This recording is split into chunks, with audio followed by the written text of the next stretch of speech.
సమస్యలకు యుద్ధంతో పరిష్కారం లభించదని భారత ప్రధాని నరేంద్ర మోదీ గుర్తు చేశారు. ఆస్ట్రియా కంపెనీలన్నీ దేశంలో పెట్టుబడులు పెట్టాలని ఆయన కోరారు. రష్యాతో జరిగిన చర్చలు గేమ్ చేంజర్ అవుతాయని ఆయన అన్నారు.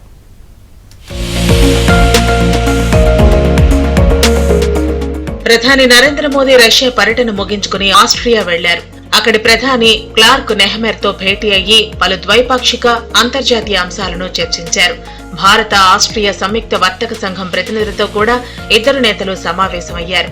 మౌలిక సదుపాయాలు, ఆటో, ఇంధన, ఇంజనీరింగ్ రంగంతో పాటు అంకురాల వ్యవహారంలో కూడా చర్చలు జరిగాయి. ఈ సందర్భంగా యుద్ధం వల్ల జరిగే నష్టాలను మోదీ ప్రస్తావించారు.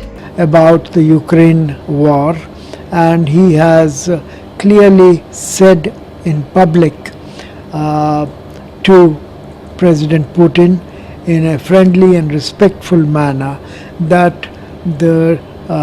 the outcome of the dispute cannot be decided in the battlefield, and killing of children is rather unfortunate. ముందుగా మోదీకి ఆస్ట్రియాలో ఘన స్వాగతం లభించింది.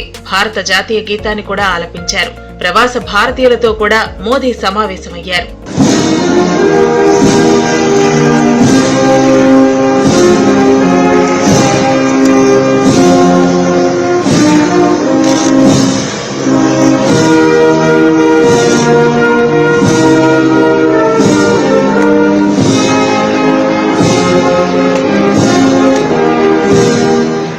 మరోపక్క నరేంద్ర మోదీ 2 రోజుల మాస్కో పర్యటన, పుతిన్ తో జరిగిన చర్చలు చరిత్రాత్మకమని రష్యా పేర్కొంది. ద్వైపాక్షిక చర్చల్లో భాగంగా రష్యా సైన్యంలో ఉన్న భారతీయులను వెనక్కి రప్పించడంతో పాటు పలు కీలక అంశాలపై పుతిన్, మోదీలు ప్రధానంగా దృష్టి సారించినట్లు భారత్లోని రష్యా రాయబార కార్యాలయం వెల్లడించింది.